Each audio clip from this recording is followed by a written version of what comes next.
পারছি না, উঠতে বসতে আমাকে খোঁটা দেয়। কেন আমার বিধবা মা বিয়েতে বেশি পণ দিতে পারেনি? কেন আমার স্বামী আমাকে বেশি শোয়াক করে? কেন আমি শাওরির থেকে দেখতে সুন্দর? এসব বলে আর বেধড়ক মারে। তো শোর কিচ্ছু বলে না। তারা কি বলবে? আমরা সবাই দেখেছি কোকিলা সুন্দরী করে জমের মতো ভয় পায়। তুই ভয় পাস না গুঞ্জা, আমি এর একটা বিহিত করবোই গুঞ্জা, ভয় পাস না তুই। তুই কি করবি? এটা গুঞ্জা আর তার শাওরির ব্যাপার, তুই এর মধ্যে নাক গলাচ্ছিস কেন? গুঞ্জা আমার বন্ধু বললো দাদা, আমাদের গায়ের মেয়ে গুঞ্জা। বিয়ের পর সব শৌর ঘরেই কম বেশি এরকম কাণ্ড হয় ললিতা। মেয়েদেরকেই সব মানিয়ে গুছিয়ে চলতে হয়, এই নিয়ে এত শোরগোল করার কিচ্ছু হয়নি। গুঞ্জারও উচিত হয়নি তার শৌর ঘর থেকে এইভাবে রাত্রিবেলা চলে আসা। সর্দার, আজ দুর্যোগের রাত, আজ থাক, তুমি কাল সকালেই ওকে সঙ্গে করে নিয়ে শৌর বাড়িতে রেখে আসবে। না, ও যাবে না। গুঞ্জা যাবে।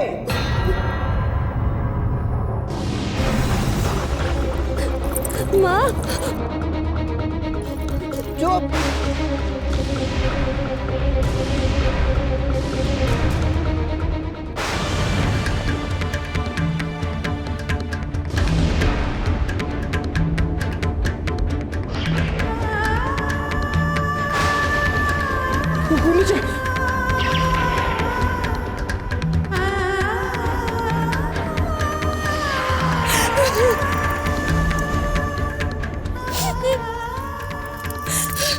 তুমি কি বলছো অজামি? কি বলছো কি তুমি? না, না, আমি তোমার কথা বিশ্বাস করি না। আমি তোমার কথা বিশ্বাস করি না। এবার আমার সামনে আসার সময় হয়েছে। দাদা, দাদা, এ কি চিৎকার? এ কি অজামিল, তুমি কখন এলে? কি হয়েছে? এটা কি? ওখানে কি হয়েছে বলো। চুপ করতে বলো আজামিলকে। চন্দ্রকেতু আজামিলকে চুপ করতে বলো।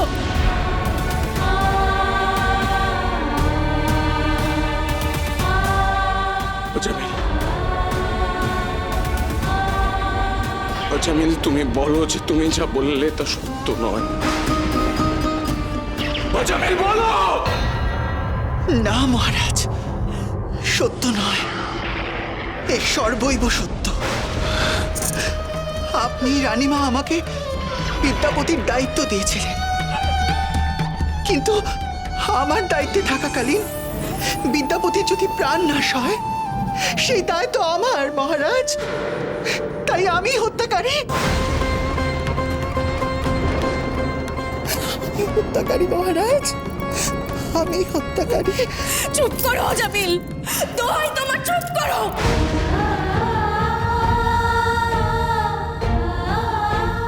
অজামিল, কি হয়েছে তুমি আমাকে বলো। আমি বিদ্যাপতিকে বারবার বারণ করলাম, ও শুনল না। ও সৈন্যবাহিনীকে ছেড়ে একা নীলমাধবের সন্ধানে যেতে চাইল। আমি অনেক করে বোঝাতে চেয়েছিলাম মহারাজ, যখন ও শুনল না তখন আমি ওর সঙ্গে গেলাম।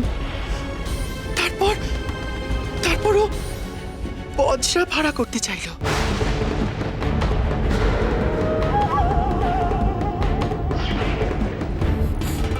বিদ্যাপতি তো জলে ভাড়া ছিল।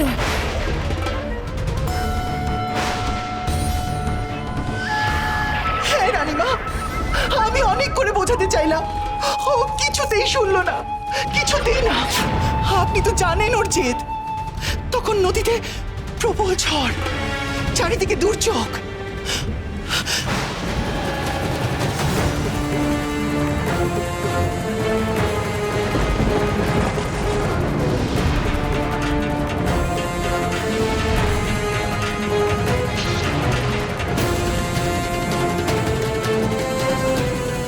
ওই দুর্যোগের মধ্যেও বিদ্যাপতি এগোতে চাইল। তারপরে এক সময় আমাদের বজ্রা উল্টে গেল, আমরা তলিয়ে গেলাম জলের তলায়।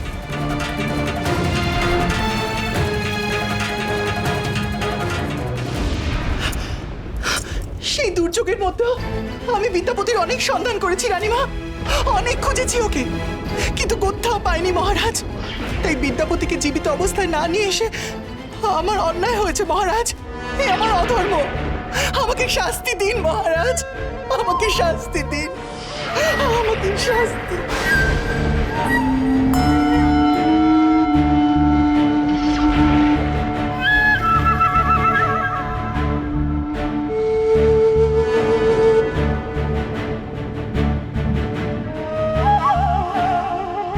চন্দ্রকেতু, অজামিলকে তোমার কক্ষে নিয়ে যাও।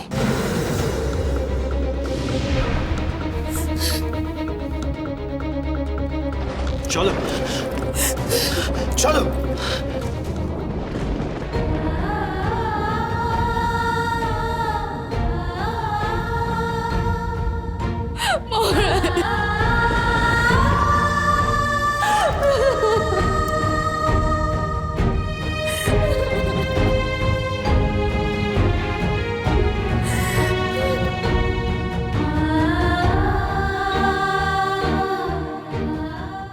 কোনো কথা শুনতে চাই না, হ্যাঁ, কোনো কথা নয়।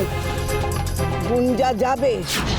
সর্দার, সর্দার, কাল সকালে নয়, আজ রাতেই তুমি আমার মেয়েকেও সৌর ঘরে বুঝিয়ে সুজিয়ে পাঠাবার ব্যবস্থা করো। তুমি কি বলছো টগরি পিসি? যে এই বাড়িতে তোমার মেয়েকে এত অত্যাচার করা হয়, অপমান করা হয়, তুমি ওকে সেইখানে ফিরে যেতে বলছো? এই গভীর জঙ্গলে বাস করেও ললিতার চিন্তা ভাবনা এত স্বচ্ছ।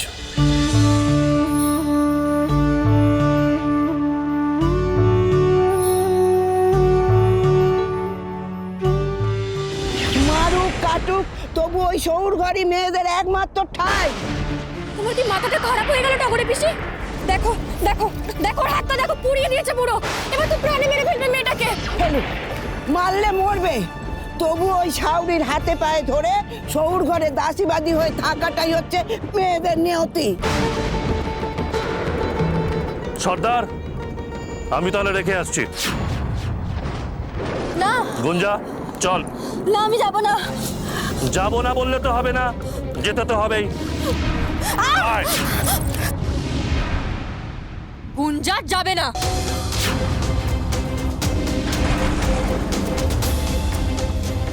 আমার দেহে যতক্ষণ প্রাণ আছে, গুঞ্জাকে কেউ নিয়ে যেতে পারবে না এখান থেকে।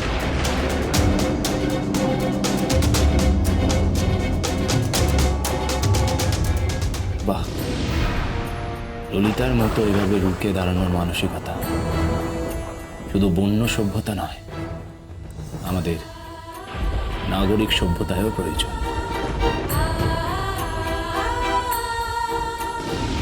ওর মা, সর্দার, সবাই ওকে ফিরে যেতে বলছে, তুই বাধা দিচ্ছিস কেন? আর তোর বাধা আমি শুনতে যাব কেন? কথা না শুনলে কথা শোনানোর পদ্ধতি আমার জানা আছে। কি চাও আমি সেটা প্রয়োগ করি?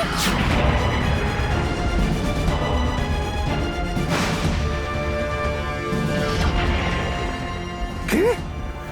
এত বড় কথা? সর্দার, শুনছো ললিতার কথা? ও কিন্তু আমাকে অপমান করছে। হ্যাঁ, করছি, বেশ করছি। এখানে দাঁড়িয়ে যে ওকে সৌর বাড়ি নিয়ে যাওয়ার জন্য জোর করবে, আমি তাকেই অপমান করব, সে যেই হোক না কেন।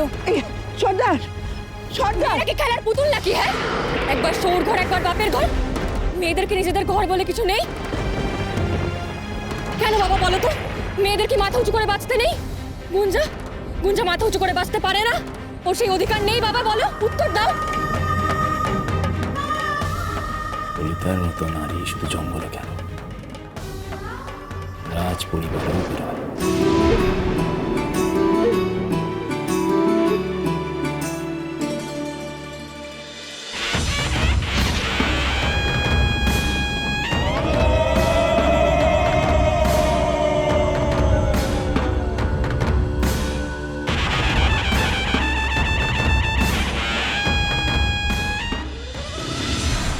একটা কথা সকলে কান খুলে শুনে রাখো, তোমাদের পক্ষে যদি সম্ভব না হয়, আমি আমার বন্ধুকে যোগ্য সম্মান দিয়ে আমার কাছে রাখবো। তোমাদের কাউকে ওর কথা ভাবতে হবে না।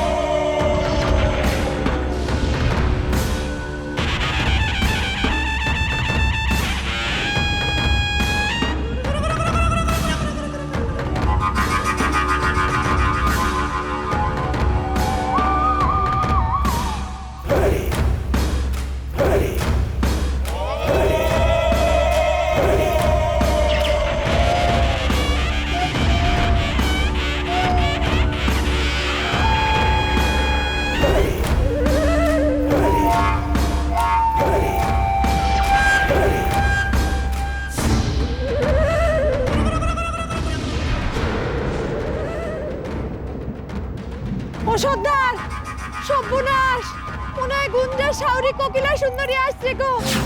কি হবে এবার? আসুক, আজ ওই কোকিলা সুন্দরীকে বোঝাবো আমার বন্ধুর হাত পুড়িয়ে দেওয়ার ফল কি হতে পারে।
না না না না না, এ হতে পারে না।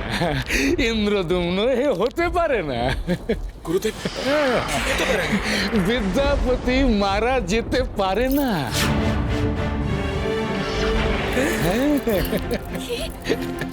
বলছেন কি মহারানী, না এ কথা সত্য যে এই বিদ্যাপতির জন্ম ছকে এই যে রবির স্থানে রয়েছে শনির দৃষ্টি এবং রাহুর তির্যক দৃষ্টি রয়েছে।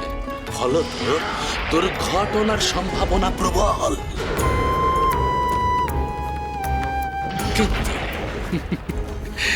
কিন্তু আজ আমি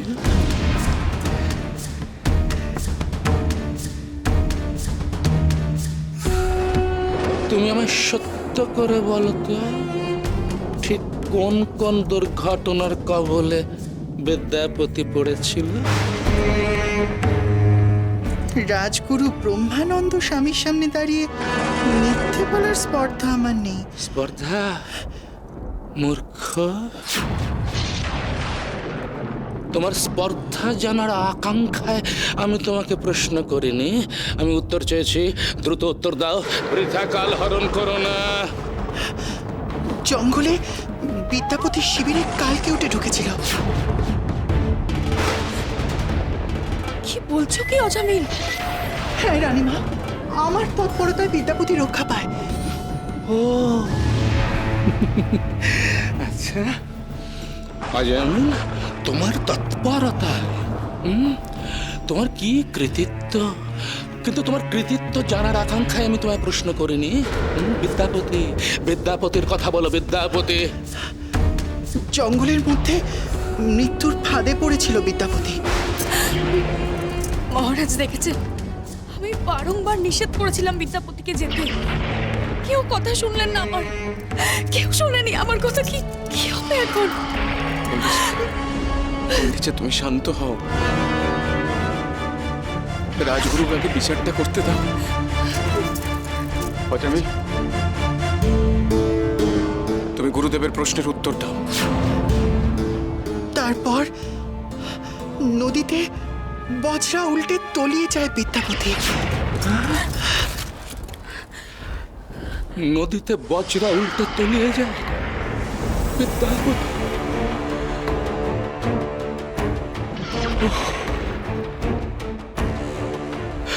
হায় হায় হায় হায়,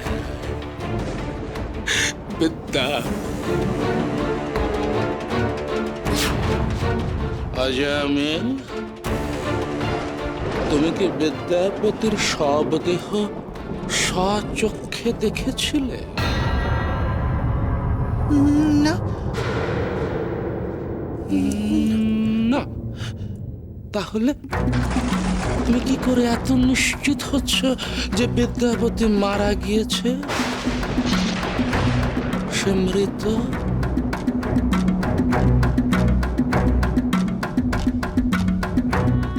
মহারাজ ইন্দ্রদম্ন, বিদ্যাপতির মৃত্যু হয়নি, সে মারা যেতে পারে না। আপনি সত্য বলছেন রাজগুরু? ইন্দ্রদম্ন, তুমি আমার পুত্র সময়, আমি তোমার সঙ্গে মিথ্যাচার করি? হ্যাঁ, এই তো বিদ্যাপতির জন্ম ছকে অষ্টমে শনি এবং চতুর্থপতি ষষ্ঠে অবস্থান করলে ভ্রমণরত কালে দুর্ঘটনার যোগ প্রবল। কিন্তু ইন্দ্রদম্ন, সে যোগ তো কেটে গেছে। গুরুদেব, হ্যাঁ, কেটে গেছে। ব্রহ্মানন্দ স্বামীর গণনা কখনো ভ্রান্ত হতে পারে না। বরং চন্দ্র সপ্তমে সেখানে মঙ্গলের শুভ দৃষ্টি, অর্থাৎ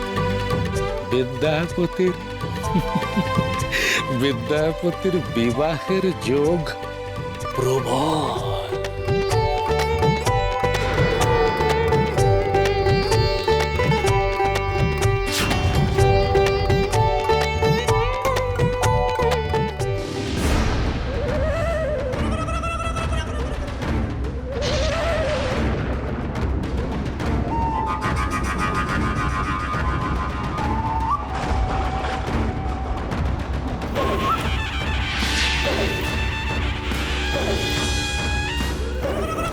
ভালোই ভালোই কুকুর রাজ্যের যুবরানীকে আমার হাতে তুলে দেবে নাকি অন্য ব্যবস্থা নেব? বড্ড তাড়া দেখছে আপনার। হাজার হোক, আমাদের রাজ্যের বেয়ান আপনি। এই দুর্যোগের রাত্রে এলেন এত কষ্ট করে, একটু সেবা করার সুযোগ দিন আমাদেরকে।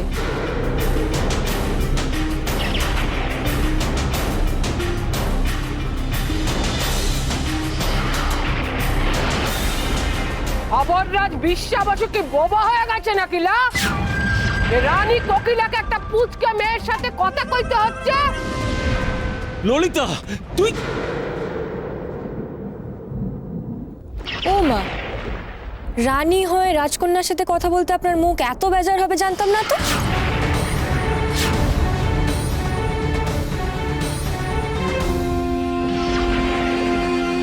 এক সামান্য ব্যাধ যুবতীর এত তেজ, এই পৌরুষদৃপ্ত ভাব এলো কোথার থেকে?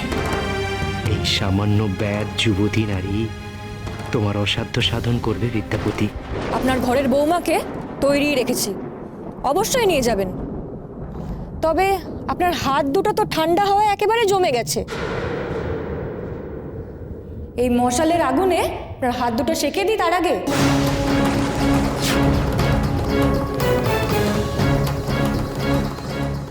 মানে মানেটা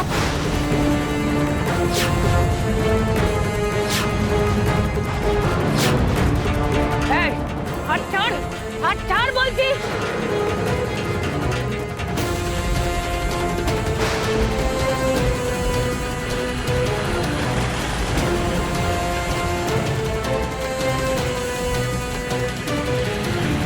অসাধারণ। ললিতাকে যতই দেখছি ততই চমৎকৃত হচ্ছি। ছাড় বলছি। ললিতা, কি করছিস তুই? ছেড়ে দে, ছেড়ে দে। এই মিনসের দল, করে দেখছিস কি? হাতটা ছাড়া। খবরদার, যে এক পা এগোবে তাকেই মরতে হবে।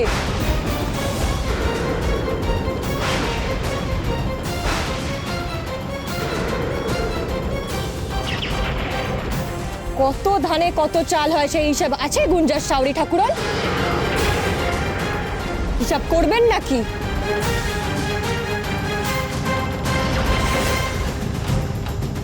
যে হাত দিয়ে আমার বন্ধুর হাত পুড়িয়েছেন সেই হাত আজকে আমি গুড়িয়ে দেব।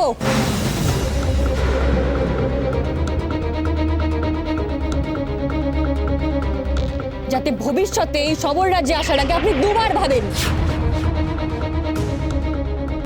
আজ ভালোই ভালোই ফিরে যান।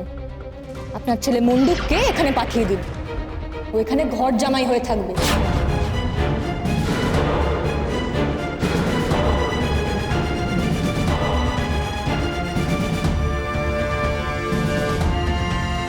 আসুন।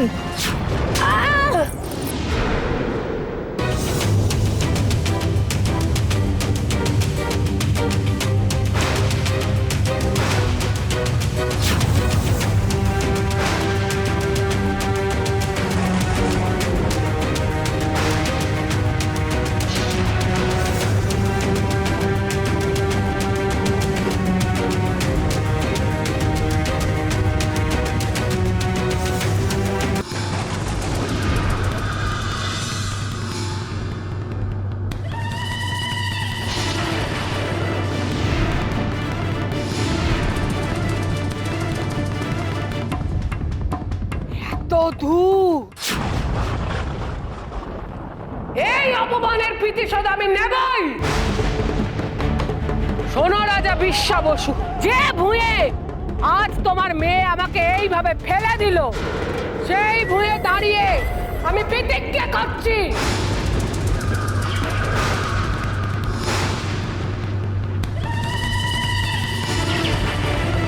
রাত পোহানোর আগে যদি আমার সৈন্যরা তোমার এই সবর রাজ্য ছাড়খাড় করে না দেয়, তাহলে আমার রাম ও রানী কোকিলা নয়।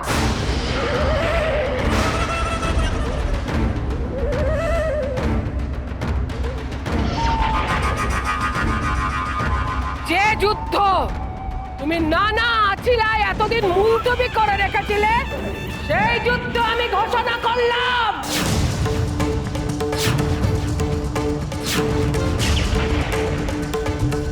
রাত পোহানোর আগেই আমি গুঞ্জাকে এখান থেকে নিয়ে চলে যাব। দেখে তুমি কেমন করে আটকাও।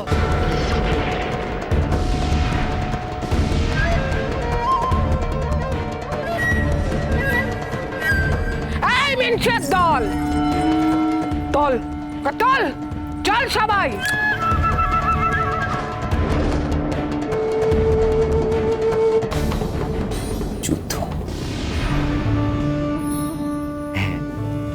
যুদ্ধ, এই বাইরের যুদ্ধের অজুহাতে তোমার আর ললিতার মনের প্রেমের যুদ্ধ আমাকেই তো বাঁধাতে হবে বিদ্যাপতি। সেই জন্যেই তো আমার আশা।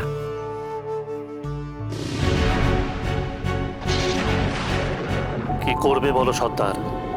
সর্দার, এখনো সময় আছে।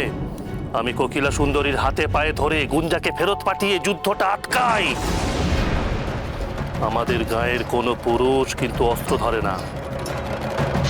কুকুটরাজের অত সৈন্যবাহিনীর সঙ্গে আমাদের মেয়েরা কি পেরে উঠবে? ললিতার একটা ভুলের জন্য আমাদের গা কিন্তু ছারখার হয়ে যাবে সর্দার।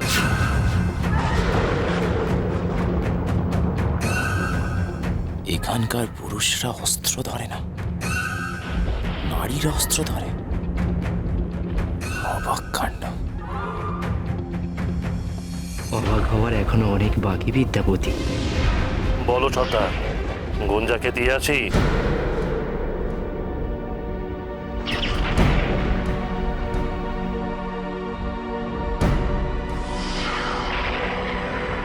ললিতা,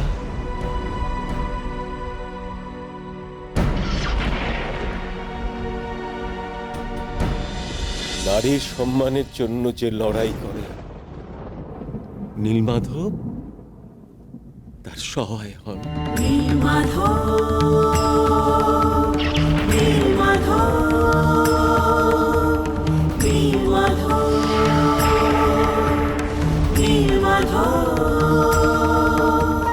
বাবা,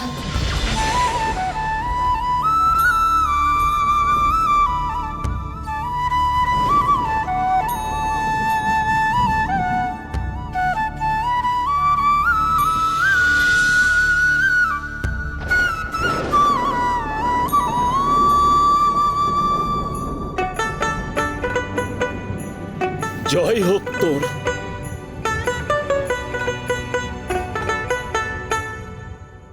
ললিতা,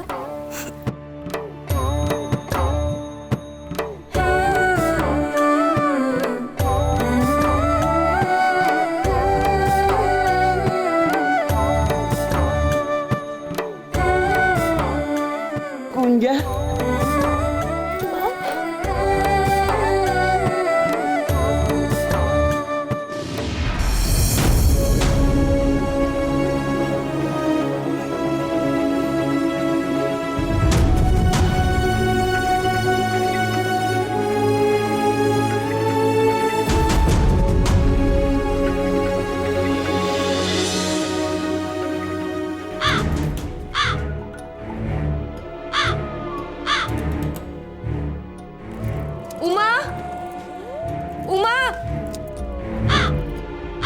হয়েছে রানীমা?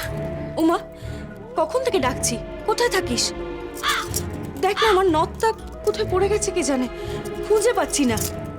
আর শোন, চন্দনাকে বল বাইরে কাকটা অনেকক্ষণ থেকে ডাকছে, ওকে তাড়াতে। এই মাঝরাতের বেলায় হঠাৎ কাক ডাকছে কেন কে জানে। যা তাড়াতাড়ি। আচ্ছা রানীমা। ইন্দ্র, ইন্দ্র, ইন্দ্র, ইন্দ্র কোথায় গো? কি হচ্ছে খুড়িমা? মহারাজ তো এইমাত্র রাজগুরুর সাথে বেরিয়ে গেলেন খুড়িমা। কেন? সর্বনাশ! কি হয়েছে খুড়িমা? আপনি এমন করছেন কেন? তারা তো প্রসব বেদনা উঠেছে। সে কি, 10 মাস তো হয়নি এখনো? কি করব বলো তো? আমার কি কোনো কথাও কানে তোলে?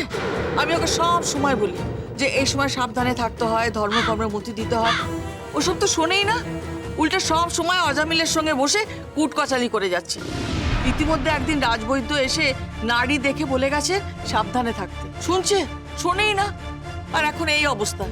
রানীমা, আপনার নথটা না পেলাম না। সে কি রে, হারালো নাকি? চন্দনাকে বল না কাকটাকে তাড়াতে। যা, দাঁড়িয়ে আছিস কেন?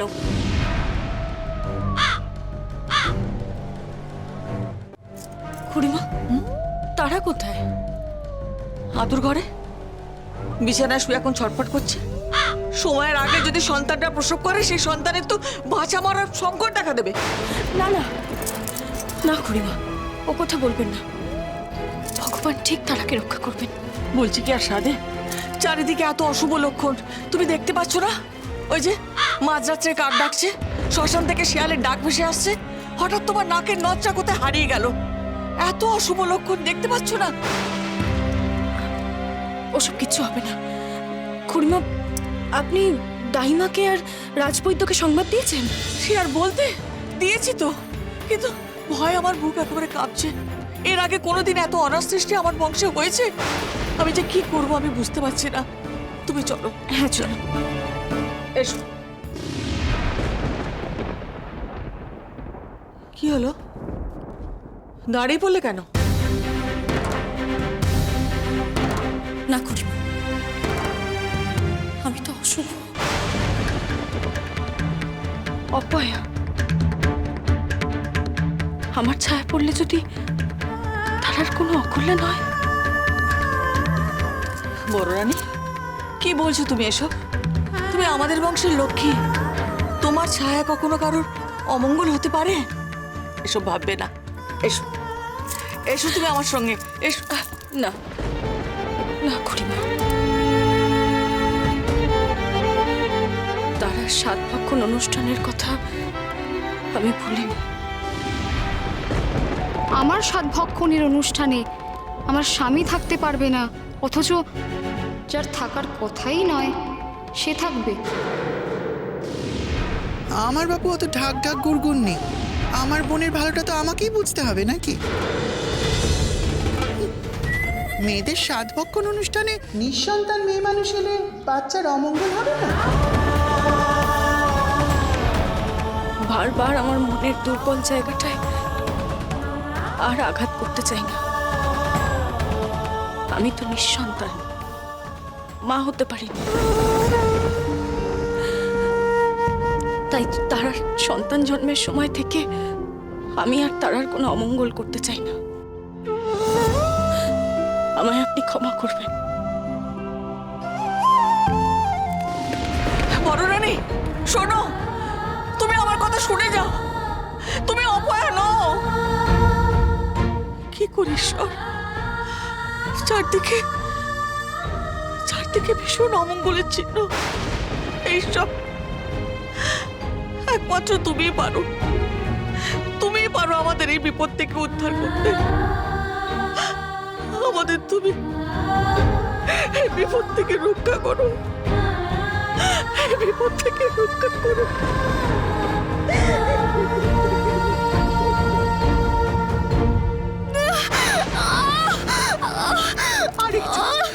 আর একটু, আর কিছুক্ষণ।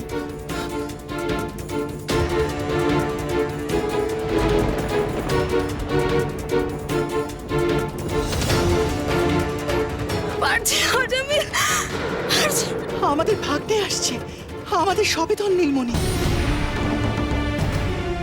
আমরা এত বছর যার জন্য অপেক্ষা করেছি, আমাদের এত যার জন্য আয়োজন, আজ সে আসছে তারা। এই তাই বুড়ি, কি বুঝছিস? এই তো সময় হয়ে এসেছে। কি তুমি এখানে দাঁড়িয়ে আছো কেন? যাও চন্দ্রকেতু। তুমি যাবে না?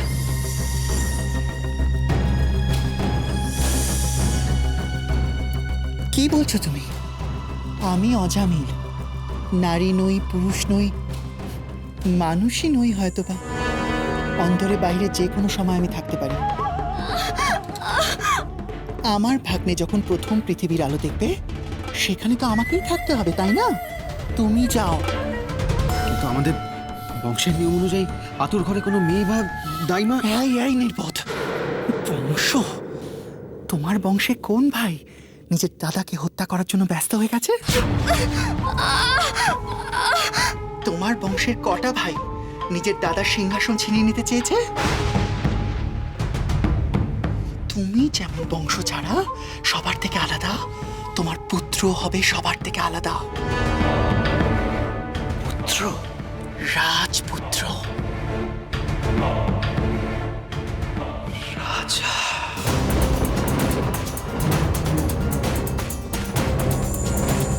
যাও চন্দ্রকেতু, যাও যাও যাও।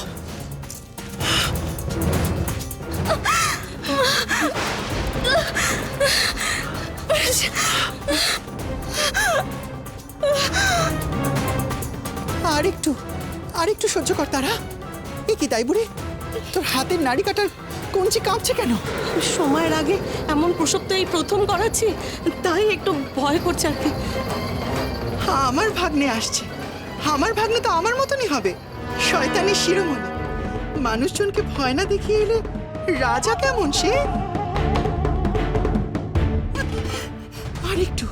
আরেকটু কম ভাগ্নে, আয় আয় ভাগ্নে আয়।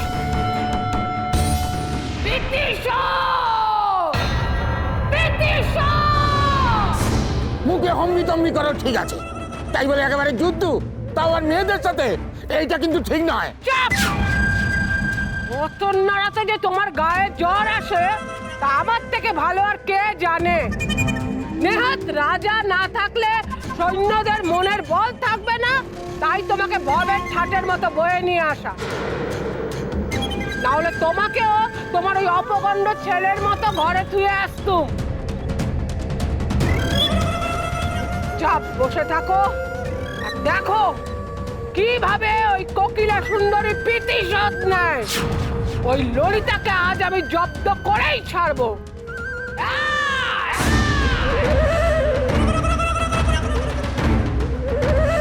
ওরা আমার রাজ্যের সীমানা পেরিয়ে বিশ্রাবসুর রাজ্যের সীমানায় সে দিয়ে পড়। খবরদার, অকারণে তীর খরচ করবি নে। তীরগুলো জমিয়ে রাখ, বরং বুদ্ধি করে ওই ললিতাকে তোরা ধরে নিয়ে আস, তাহলে এই বিশ্রাবসুর রাজত্ব আমার। আমি থাকতে সৈন্যরা কেন মাথা খাটাবে রানীমা? এই থাম।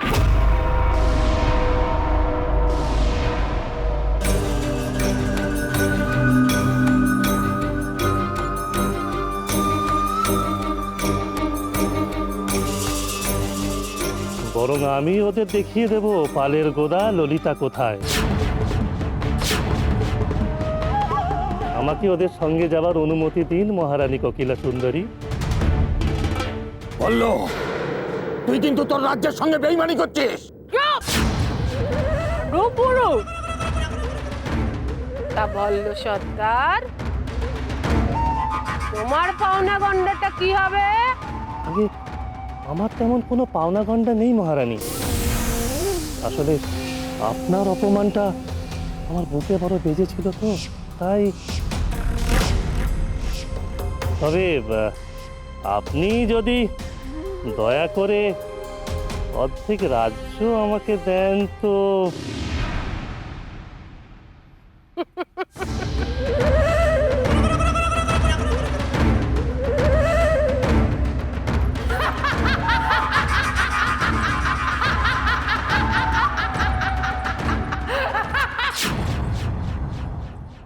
পাবে পাবে, তাই পাবে। এই, তোরা সবাই এই ভল্ল মর্কটকে অনুসরণ করে এগিয়ে যা। যা।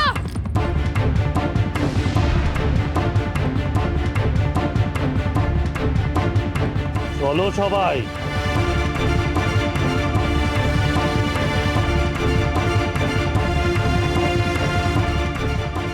মন্ডলে,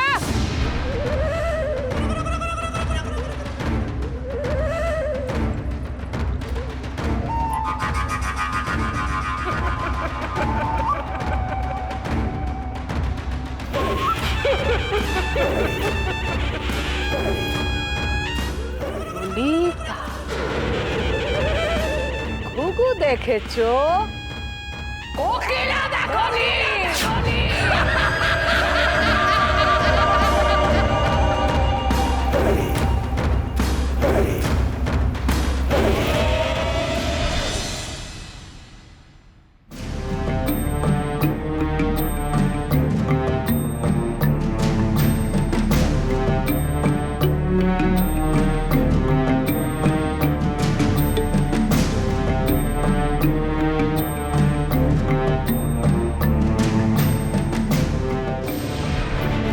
গুঞ্জা, গুঞ্জা, তুই আজ এলি কেন? তোর তো হাতে ব্যথা, ধনুক ধরতে তো আরো হাত ব্যথা করছে। বল, তুই তো আজ না এলেই পারতিস। গুঞ্জা, তোর কথা না শুনে বিয়ের আগে অনেক ভুল করেছি রে ভাই। মেয়েদের শুধু সাজগোজ ঘরকন্না নিয়ে থাকলেই হয় না, নিজেদের আত্মরক্ষার পথটাও জানতে হয়। আর আজ যখন সেই সুযোগ এসেছে, তুই এটাতে বাধা দিস না রে ভাই।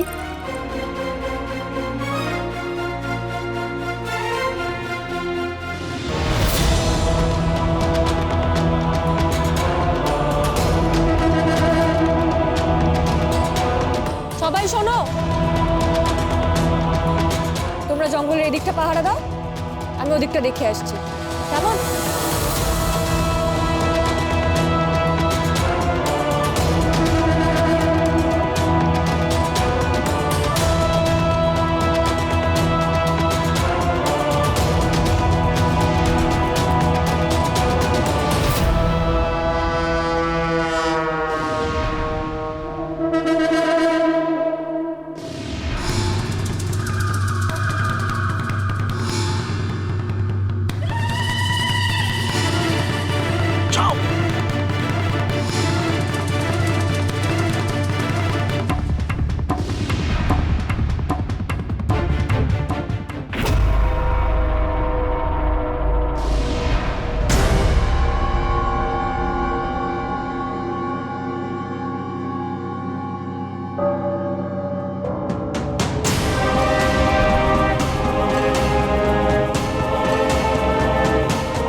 এটা ললিতার আওয়াজ না?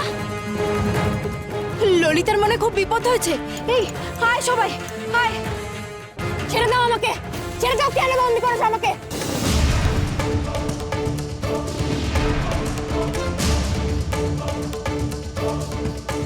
ছাড়ো, খোলো আমাকে, খুলে দাও এক্ষুনি। পেছন থেকে বন্দি করা, এটা কি অসভ্যতা? এটা কি যুদ্ধের নিয়ম? খোলো আমাকে, খুলে দাও।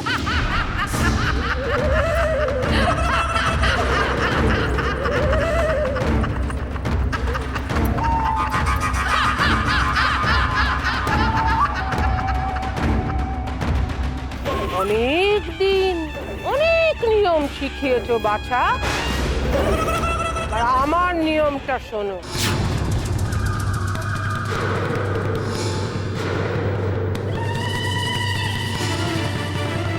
এই মেয়েরা, ললিতা এখন আমার কবজায়। কেউ যদি তীর ছুড়িস তাহলে আমার সৈন্যরা তোদের দলের মাথাটা দুটুকরা করে দেবে। হট হট বলছি, হট।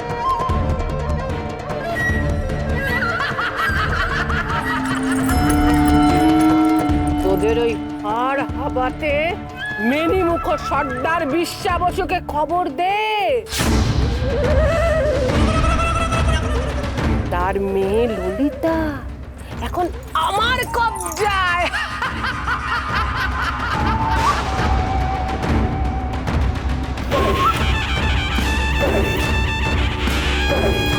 যদি কাল সকালে সূর্য ওঠার আগে আমার পায়ে পড়ে তার রাজত্ব না দেয় তাহলে মেয়েকেও আর ফেরত পাবে না।